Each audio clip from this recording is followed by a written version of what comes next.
혈연 관계에는 촌수가 있습니다. 부부는 무촌이라 그러죠. 그리고 부모와 자녀는 일촌, 부모가 낳은 형제들은 이촌이다. 그렇게 이야기합니다. 이 친족과 그리고 가족 간의 멀고 가까움을 나타내는 수를 촌수라고 그렇게 부릅니다. 그렇게 보면은 사람의 집이나 입장에 따라서 불리워지는 이름이 각기 다름을 우리가 알게 됩니다. 제게 있어서 조부는, 제게 있어서 아버지는 제 자녀에게는 조부가 되겠지요. 그리고 또 그 자녀의 자녀에게는 아마 정조부가 될 것입니다. 그런데 우리가 하나님의 자녀요, 하나님을 우리는 아버지라 그렇게 부릅니다. 혈연 관계 속에서는 내가 부르는 아버지를 자녀가 아버지라 부를 수 없어요. 손주가 똑같이 아버지라 부를 수가 없습니다. 그런데 하나님을 우리는 아버지라 부르는데, 우리 조부모님도 아버지라 부르셨고 부모님도 아버지라 부르고 계시고 나도 아버지라 부르고 아들과 딸도 아버지라, 그 자자손손 천대까지 내려가더라도 하나님을 아버지라 불러요. 참 이 대단한 은혜 아닙니까? 한번 진지하게 생각을 해보신 적이 있으십니까? 어떻게 모든 자손이 다 하나님을 아버지라 부를 수 있을까? 더군다나 지역과 인종과 민족을 넘어서요, 다 하나님을 아버지라 그렇게 부르고 있는 것입니다. 한번 12절 말씀 한번 보시죠. 요한복음 1장 12절 말씀 같이 한번 읽겠습니다. 영접하는 자 곧 그 이름을 믿는 자들에게는 하나님의 자녀가 되는 권세를 주셨으니 아멘. 어떻게 하나님을 아버지라 부를 수 있는가 보니까 예수님을 영접하고 믿기 때문에, 하나님의 자녀가 될 수 있었기 때문에 하나님의 자녀이기에 하나님을 아버지라 부를 수가 있는 것입니다. 그래서요, 이것이 하나님의 큰 은혜입니다. 내가 하나님의 자녀가 되었고 예수 그리스도 안에서 믿음으로 하나님을 아버지라 부를 수 있는 거, 참 특별한 은혜지요. 로마서 8장 15절 말씀에 보면은 이렇게 말씀을 합니다. 우리가 아빠 아버지라고 부르짖느니라. 그렇게 바울은 우리에게 말씀을 전해주고 있습니다. 이 아빠 아버지, 원어에 보게 되면은 아바 호 바테르 그렇게 기록합니다. 이 앞에 있는 아바는요, 아람어로 아버지라는 그런 뜻이에요. 바테르는 헬라어로 아버지라는 그런 의미입니다. 그래서 앞에는 아람어로 아바, 그리고 호 바테르, 또 헬라어로 아버지. 의미는요, 뜻은 아버지여 그 아버지여 라고 그렇게 해석을 할 수가 있습니다. 아버지를 한 번만 적어도 되는데 왜 앞에는 아람어로 아버지라 그러고 또 뒤에는 헬라어로 아버지라 그렇게 기록을 하고 있는가? 그만큼 하나님의 사랑은요, 넓고 깊고 오묘하시고 우주보다 더 넓으시고요, 바다보다 더 깊으시고요, 하늘보다 더 넓으신 하나님의 사랑을 우리에게 강조하기 위해서, 전해주시기 위해서 찬송가사에 하늘을 두루마리 삼고 바다를 먹물 삼아도 하나님의 사랑을 다 기록할 수 없겠네. 이 찬송이요, 참 얼마나 은혜가 되는지 모릅니다. 그 넓은 창공 하늘을 종이로 삼고 도화지를 삼아도, 그 많은 바닷물을 먹물 삼아도 하나님의 사랑을 다 기록할 수 없대요. 참 대단한 것 아닙니까? 하나님의 사랑은 우주보다 더 넓고 하늘보다 더 높을 줄로 믿습니다. 하나님 아버지의 그 사랑, 아바 아버지 그렇게 부릅니다. 혹자는 그렇게 설명을 하더라고요. 제가 봐도 굉장히 설득력이 있습니다.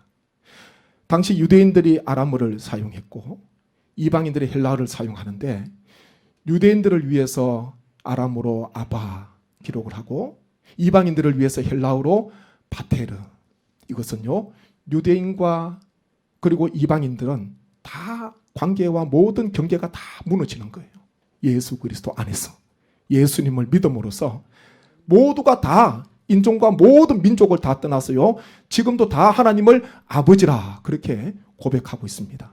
우리 모든 성도님, 자자손손 천대까지 하나님을 아바 아버지로 고백하시는 귀한 은혜가 자자손손 가득하시기를 간절히 원합니다. 그러면 우리가 하나님의 자녀, 예수 그리스도를 믿음으로 하나님을 아버지로 부르는 하나님의 자녀가 되었는데 어떤 삶을 살기를 하나님께서 원하실까? 먼저요, 하나님의 자녀는 하나님의 영으로 인도함을 받아야 됩니다. 하나님의 영으로 인도함 받아야 돼요. 로마서 8장 14절 보십시오. 같이 한번 읽습니다. 무릇 하나님의 영으로 인도함을 받는 사람은 곧 하나님의 아들이라. 아멘. 하나님의 영으로 인도함을 받는 사람은 곧 하나님의 아들이라. 그렇게 말씀합니다. 어느 교회가 건축을 크게 했습니다. 힘들었지만 온 성도가 하나님을 사랑하는 마음으로 또 하나님을 위해서 공사를 시작해서 교회를 잘 지었더라고요. 건축 후에 제가 방문을 해보니까 교회를 짓고 그 교회 본관 이름을 하영인관 그렇게 지었더라고요. 하영인. 그 본관 이름이 하영인이에요. 처음에 제가 이 무슨 말인가? 하영인이 뭔가? 뭔지 아시겠지요? 방금 읽은 말씀, 영화에 있으니까 제가 말씀을 드리는 거예요.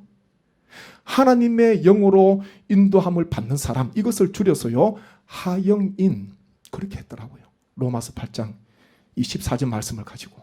그래서 그 교회를 건축하고 난 뒤에 하영인관 그렇게 짓고요, 그렇게 하나님 앞에 예배를 드리는데, 저는 그것을 보면서 이 목사님의 마음 중심을 알 수 있지 않겠습니까? 성전을 드나드는 모든 성도들이 본당 안에서뿐만 아니라 예배 자리뿐만 아니라 삶 속에서도 무엇보다도 하나님의 인도함을 받는, 하나님의 영으로 성령님의 인도함을 받는 삶을 살게 해달라고 이 말씀을 줄여서 하영인 그렇게 지은 것 아닙니까?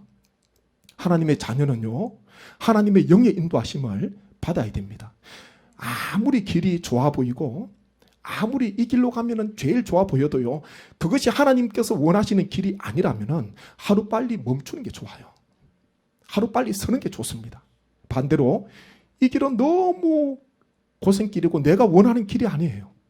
내가 전혀 생각하지 못한 길입니다. 그런데 하나님의 영이신 성령께서 나를 그 길로 인도하신다면 그 길이 하나님께서 나에게 주신 길이라면은 그 길을 걸어가야 됩니다. 그것이 바로요 하나님의 자녀입니다. 하나님을 아버지라 부르면서 아버지라 부르면서 내가 원하고 싶은 대로 다니고 내가 가고 싶은 길로 가고 내가 다니고 싶은 길로만 다니면은 하나님 아버지의 마음을, 하나님 아버지의 뜻을 헤아리거나 살피지 않으면은 하나님 자녀가 아니에요. 우리가 지난주 수요일부터 제 수요일부터 특별 새벽기도를 지금 가지고 있는데 요한복음 말씀을 묵상하지 않습니까? 요한복음 말씀을 함께 나누면서 나아가게 됩니다. 사도 요한의 말씀을 함께, 세례 요한의 말씀을 함께 나누었습니다. 세례 요한, 하나님께서 기뻐하시는 그 길로 갔잖아요. 하나님께서 원하시는 그 길, 하나님께서 함께 하시는 그 길로 순종하면서 하나님의 인도하시는 것대로 나아가게 되는 것입니다. 예수 그리스도를 증언하는 그 일을 위해서 보내심을 받게 되었고요, 자신은 낮아지고 주님은 높아지고 자신은 쇠하게 되고 주님께서는 흥하게 되는 놀라운 삶을 살게 되지 않습니까? 그 한 가지 일이었습니다. 그러면서 제가 그런 말씀을 드렸습니다. 아무리 좋은 길이라도요, 그 하나님께서 주신 길이 아니면 안 되는 거예요. 우리는 하나님께서 주신 사명을 위해서, 그 일을 위해서 감당해야지, 하나님께서 주신 일에는 관심이 없고 다른 일에, 내가 하고 싶은 일에 관심이 있으면은 그것은요 사명자가 아닙니다. 제가 그런 말씀을 함께 새벽에 나누었지 않습니까? 하나님의 자녀는요 하나님께서 인도하시는 대로, 하나님의 영이신 성령님께서 이끄시는 대로 순종하며 나아가야 할 줄로 믿습니다. 바울은 하나님 말씀을 기록해서 성령의 감동으로 기록해서 보내게 되는데, 바울은 말씀 따로 삶 따로 그렇게 살지 않았습니다. 말씀 가운데, 그 전한 말씀 가운데 살기 위해서 부단히 애썼던 사도 바울 아닙니까? 우리가 바울 인생을 보게 되면은 1차, 2차, 3차 선교를 떠나게 되잖아요. 그리고 바울이 2차 선교 때 마게도냐로, 유럽으로 건너가게 된 것도 하나님의 인도하심이었습니다. 드로아에서 밤에 환상을 보잖아요. 마게도냐 사람 한 사람이 있어서 손짓합니다. 와서 건너와서 우리를 도우라, 그런 환상을 보게 됩니다. 환상을 보고 난 뒤에 사도 바울은 곧 저들에게 가서 복음을 전하라는 하나님의 뜻으로 알고 자신의 계획들을 다 접었습니다. 자신의 모든 일정을, 자신의 생각했던 계획들을 중단하고 성령의 인도하심을 받아서 드로아에서 배를 타고 그리고 마게도냐, 유럽의 처성인 빌립보로 건너갔지 않습니까? 하나님의 영으로 인도함을 받는 그런 삶을 살았습니다. 3차 선교를 마치고 예루살렘 올라갈 때도 지지난주 수요일에 말씀을 나누었잖아요. 그때도 여러 곳에 들렀는데 바울을 만나는 사람마다 올라가지 마십시오, 만류했습니다. 예루살렘에 올라가면 결박되고 환난 기다리니까 올라가지 마십시오, 막았어요. 심지어는 아가브라는 선지자는 바울의 띠를 가져다가 자신의 손과 발을 묶어 매면서 이번에 예루살렘에 올라가면 이 띠 임자가 이처럼 유대인들에게 결박을 당하게 되고 이방인들에게 넘겨지게 될 것이다, 그런 말을 하면서 그 말 들었던 옆에 있던 사람들이 다 한결같이 이구동성으로 만류했습니다. 이번에는 올라가면 안 됩니다. 성령께서 가르쳐 주신 지시였거든요. 그런데 바울은 예루살렘으로 올라가는 그 길을 중단하지 않았습니다. 예루살렘으로 올라갔지요. 그리고 그 성령께서 지시하신 대로 결박을 당하고 그리고 로마로 가게 되는 것입니다. 바울은 왜 중단하지 않고 올라갔는가? 결박 당하는 것은 성령께서 하나님의 뜻이었습니다. 그런데 예루살렘으로 올라가지 말라는 그 말씀을 성령께서 하지 않았기 때문에 바울은 그 환난과 결박이 기다리고 있는 그 예루살렘으로 올라가게 된 것입니다. 내 뜻이 아니라 성령께서 인도하시는 대로 끝까지 나아가고자 부단히 애썼던 바울의 모습을 우리가 생각해 보게 되는 것입니다. 하나님의 인도하심을 받으시고 하나님의 영이신 성령님께서 날마다 하나님의 자녀인 우리의 삶을 말씀과 기도 가운데 늘 선한 길로 인도해 주셔서 하나님의 인도하심을 받으시는 우리 모든 주의 자녀 되시기를 주님의 이름으로 축복합니다. 다음으로요, 하나님의 자녀는 하나님의 상속자입니다. 로마서 8장 16절 17절 말씀 한번 보시겠습니다. 로마서 8장 16절 17절입니다. 같이 읽습니다. 성령이 친히 우리의 영과 더불어 우리가 하나님의 자녀인 것을 증언하시나니 자녀이면 또한 상속자 곧 하나님의 상속자요 그리스도와 함께한 상속자니 우리가 그와 함께 영광을 받기 위하여 고난도 함께 받아야 할 것이니라. 아멘. 성령님께서 우리로 하여금 하나님의 자녀다, 하나님의 상속자다, 그렇게 증언해 주십니다. 그러면서요, 하나님의 상속자가 되는 우리가 부활뿐만 아니라 영광뿐만 아니라 고난까지도 상속받아야 되는 거예요. 자녀라면 마땅히 부모의 재산을 받을 권리가 있습니다. 주장할 수가 있죠. 그리고 또 상속이 이루어지게 됩니다. 바울이 지금 우리에게 주시는 메시지는 그리스도와 함께 영광을 얻기 위해서는 그리스도와 함께 고난받는 상속자가 되라, 그렇게 말씀하고 있는 것입니다. 고난 없는 영광이 없지요. 그리고 십자가를 통해서 부활로 나아가게 됩니다. 그것은 너무나 잘 알고 있지만은 때때로 우리는요, 고난과 십자가 그치지 않고 영광으로 부활로 나아가기를 원하는 우리의 마음이 있지 않습니까? 영광과 부활은 너무 좋은 거예요. 그런데 내가 감당해야 되는 고난과 이 십자가는 감당하기 너무 버거우니까 이따금씩 고난에 대한 상속은 잊어버리고 영광에 대한 상속만 생각하면서 살아가는 우리의 삶이 될 수도 있는 것입니다. 그래서 바울은요, 영광을 위한 상속자뿐만 아니라 예수님께서 고난 받으셨듯이 고난 받는 상속자도 함께 되라, 그렇게 말씀을 전해 주시는 것입니다. 우리가 지금 사순절을 이제 보내면서 예수님의 공생애 그리고 예수님의 순환, 예수님께서 걸어가신 길을 함께 묵상하면서 우리의 신앙을 다시 한 번 더 점검하지 않습니까? 매년 다가오는 사순절 절기지만은 올해 하나님께서 주시는 은혜가 무엇일까? 나는 주님께서 받으신 고난의 잔은 피하고 싶고 영광의 잔만 바라보면서 혹 사순절을 보내고 있지 않는가? 신앙생활을 하고 있지 않는가?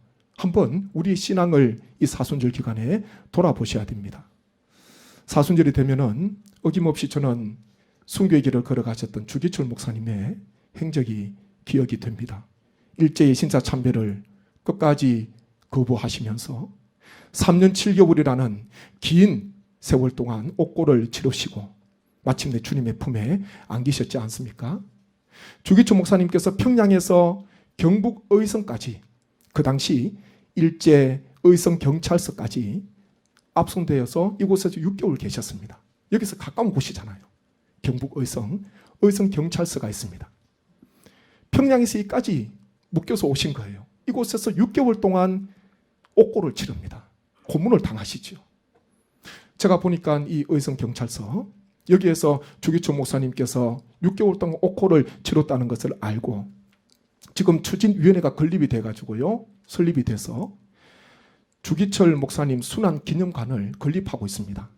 내년 아마 2024년에 완공되는 걸로 그렇게 알고 있는데, 그 옛 의성 경찰서 그 터에 주기철 목사님 순교 기념관을 세우고 지금 있는 가운데 있거든요. 다 건립되면은 가까우니까 한번 가서 보시면 좋을 것 같아요. 많은 예산을 들여서 추진위원회가, 건립위원회가 조직이 되어서 지금 진행을 하고 있는 것입니다. 이곳에서 6개월 동안 의성경찰서 이곳에 옥고로 치르시다가 풀려나셨는데 그날이 주일입니다. 그리고 그 입은 옷 그대로 주일날 산정현 재단의 교회에 서서 성도들에게 말씀을 전하게 되는데 옷 갈아입지도 않고 그 옷 그대로 입고 섭니다. 그리고 우리가 잘 알듯이 6개월 동안 감옥에 있으면서 5가지 드렸던 기원을 성도들에게, 교인들에게 말씀을 전했습니다. 5가지 5종목의 나의 기원이라는 그런 기도 아닙니까? 그 힘든 상황 속에서 5가지 기도 제목을 드린 거예요. 첫째, 죽음의 권세를 이기게 하옵소서. 둘째, 장기간의 고난을 견디게 하여 주시옵소서. 셋째, 노모와 처자와 교우를 주님께 부탁합니다. 넷째, 의에 살고 의에 죽게 하소서. 다섯째, 내 영혼을 주님께 부탁합니다. 이렇게 5가지를 그 6개월 동안 감옥에서 들이다가 추록하셔서 잠시 풀려나셔서 교회에서 이 말씀을 주일날 전하게 되었습니다. 그 설교 중에 목사님이 이런 말씀을 합니다. 주님을 위하여 오는 고난을 내가 이제 피하였다가 이 다음 내가 무슨 낯으로 주님을 대하오리까? 주님을 위하여 이제 당하는 감옥 고난을 내가 피하였다가 이 다음 주님이 너는 내 이름으로 평안과 즐거움은 다 받아 누리고 고난의 잔은 어찌하고 왔느냐고 물으시면 나는 무슨 말로 대답하랴? 주님을 위하여 오는 십자가를 내가 이제 피하였다가 이 다음 주님이 너는 내가 준 유일한 유산인 고난의 십자가를 어찌하고 왔느냐고 물으시면 나는 무슨 말로 대답하랴? 예수님은 우리를 위하여 가시관을 쓰셨는데 그의 종이요 제자인 우리는 왜 면류관만 쓰려고 하는가? 이런 설교를 합니다. 우리가 다 알고 있는 목사님의 메시지잖아요. 목사님의 핵심이 무엇입니까? 영광의 부활의 상속뿐만 아니라 고난의 상속자가 되기 위해서, 십자가의 상속자가 되기 위해서 부단히 애를 썼습니다. 이후에 주님 앞에 갔을 때에 내가 준 유일한 유산인 그 십자가는 어찌하고 내 이름으로 좋은 것만 다 받아 누리다가 왔느냐? 고난의 잔을 찾으시면은, 십자가를 찾으시면은 나는 무엇이라 대답하랴? 그렇게 지금 고백하고 있는 것 아닙니까? 우리는요, 영광의 상속자뿐만 아니라 고난의 상속자, 십자가를 지고 주님을 따라가는 상속자가 되어야 할 줄로 믿습니다. 어느 임산부가 태중에 임신하고 난 뒤에 큰 걱정이 생겼대요. 처음 아기를 출산을 해야 되는 거니까 이 출산을 어떻게 해야 될까? 마음속에 큰 부담이 찾아옵니다. 이제 개월이 지나갈수록. 그러면서 먼저 출산 경험이 있는 지인들에게 물어봅니다. 고통이 얼마나 심합니까? 고통이 1부터 10까지 있으면은 도대체 얼마쯤 됩니까? 물어보니까 고통이 1부터 10까지가 아니라 고통이 200이다. 그런 말을 했다 그러더라고요. 이 말을 듣고 까무러치는 거예요. 고통이 1부터 10까지도 아니고 200이다 그러는데 이 출산을 어떻게 해야 될까? 출산 때가 가까이 오는데요. 마음에 두려움이 생기고 마음에 걱정이 생기고 이 고통을 어떻게 감당할까? 큰 걱정이 생겼습니다. 그래도 어떻게 합니까? 다른 길이 없어요. 출산해야 됩니다. 할 수밖에 없습니다. 고통스럽게 진통을 겪으면서 몇 시간이 걸려서 아기를 낳았다 그러더라고요. 출산을 했는데, 그리고 아기를 첫 품에 안게 됩니다. 이 산모가 엄마가 됐지요. 첫 품에 안게 되는데 눈시울이 뜨거워지는 거예요. 마음에 후회가 한 가지 밀려왔다 그럽니다. 그게 뭐냐 하면은, 아기를 안는 이 새 생명을 품는 이 기쁨이 얼마나 큰 기쁨인 줄 내가 진작 알았다면은, 내가 두렵고 염려하는 그 시간에 오히려 태중에 있는 아기를 축복하면서 시간을 보냈을 건데, 아기한테 그게 너무 미안했다는 거예요. 아기가 들었으면 어떻게 할까? 엄마가 그렇게 불안해하고 자기 때문에 엄마가 그렇게 고통을 감수하기 어려워하는 것 알고 있으면 어떻게 할까? 아기를 첫 품에 안는데 그런 후회 때문에 눈물을 흘렸대요. 아기 출산하기 전에는 고통만 보였잖아요. 그런데요, 아기를 품으니까 고통은 다 사라지고 아기를 새 생명을 안는 기쁨이요 계속해서 이어지는 것입니다. 한번 말씀 보시죠. 로마서 8장 18절 말씀입니다. 같이 읽습니다. 생각하건대 현재의 고난은 장차 우리에게 나타날 영광과 비교할 수 없도다. 아멘. 내가 예수님을 따라가면서 예수님을 믿으면서 받는 고난이 제 아무리 크고 무겁다 하더라도, 중하다 하더라도 이후에 나에게 주어질 영광과는 비교할 수가 없는 거예요. 고난만 보면은, 이 산모가 출산만 보면은 어떻게 할까? 고통밖에 없습니다. 두려움과 염려밖에 없습니다. 그런데요, 출산 후에 품게 되는 기쁨, 가지게 되는 그 감사, 기쁨, 그것 생각하면요, 출산 가운데도 그것을 바라보면서 지나갈 수가 있는 것 아니겠습니까?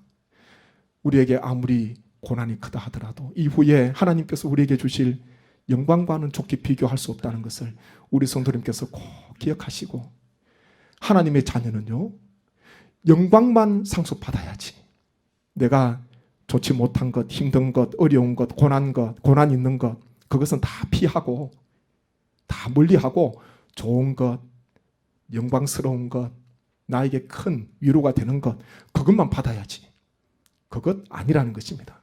바울이 우리에게 전해주시는 메시지는요, 영광의 상속자도 되지만은 예수 그리스도와 함께 먼저 고난받는 상속자가 되라, 그렇게 우리에게 말씀을 전해주고 있습니다. 사순절을 보내면서 우리는 예수님을 믿음으로 영생을, 부활을, 영원한 산소망을 이미 품고 있는 자들인 줄로 믿습니다. 하나님의 자녀입니다. 하나님의 자녀는 다른 것보다도 하나님의 영이신 성령님의 인도하심을 받는 삶을 살아야 하고, 성령께서 나를 어디로 이끄시든지 간에 내가 원하는 길이 아님에도 불구하고 하나님의 인도하심이라면, 하나님의 뜻이 있다면 순종하는 그런 믿음의 삶을 살아야 합니다. 그리고 하나님의 자녀는 영광과 고난을 다 상속받는 자라는 것을 기억하셔서 고난은 멀리하고 영광만 가까이 하는 그런 자녀가 아니라, 하나님께서 주시는, 주님을 따라가면서 다가오는 모든 고난과 아픔도 기쁨으로 맞이하셔서 이후에 우리에게 주어질, 하나님 자녀에게 주어질 영원한 영광과는 좋게 비교할 수 없다는 것을 꼭 마음에 품으시고 하나님의 자녀로 끝까지 승리하시는 우리 모든 주의 권속 되시기를 주님의 이름으로 축복합니다. 함께 말씀 품고 기도하기를 원합니다. 우리는 하나님을 아버지로 부르고 있습니다. 예수 그리스도로 말미암아 하나님의 자녀가 되었습니다. 자녀는 아버지의 뜻을 기억하고 아버지께서 무엇을 원하실까? 자녀로서의 삶을 살아야 합니다. 하나님의 영이신 성령님의 인도하심을 받는 삶을 살게 하시고 그 인도함에 순종하는 삶을 살게 하시며, 무엇보다도 영광뿐만 아니라 고난도 상속받는 귀한 상속자가 될 수 있도록 은혜를 도하여 주옵소서. 간절한 마음으로 기도하겠습니다. 아버지 하나님, 은혜를 감사합니다. 예수님을 통하여서 하나님을 아버지로 부를 수 있는 귀한 특권을 주시고 귀한 은혜를 베풀어 주셔서 감사함을 드립니다. 누구든지 예수님을 믿게 되면은 하나님을 아버지로 부르게 되고 하나님의 자녀가 될 수가 있습니다. 아버지 하나님, 우리 모든 주의 권속들 하나님의 자녀답게 살아갈 수 있도록 은혜를 베풀어 주시고 하나님께서 맡기신 귀한 사명을 잘 감당할 수 있도록 아버지여 역사하여 주옵소서. 아버지 하나님의 귀한 인도하심, 하나님의 영이신 성령께서 인도하시는 대로 순종하는 삶 살아가기를 원합니다. 내가 원치 않는 길이라 하더라도 하나님의 뜻이요 하나님께서 원하시는 길이라면 순종하는 삶을 살게 도와주시고 순박하는 삶을 살 수 있도록 은혜를 도하여 주옵소서. 아버지 하나님, 또한 우리가 하나님의 상속자입니다. 예수님을 믿음으로 말미암아 하나님의 상속자로 영광뿐만 아니라 고난도 상속하는 우리의 신앙이 되기를 원합니다. 하나님, 고난은 멀리하고 하나님의 영광만 가까이 하는 그런 자녀가 아니라 오직 주님의 귀한 고난 함께 받게 하시고 주님의 영광의 자리에 함께 오르는 영광의 놀라운 역사가 기쁨이 임하게 하여 주옵소서. 이와 같은 자녀 되기를 간절히 원하옵고 예수님의 이름으로 기도하옵나이다. 아멘.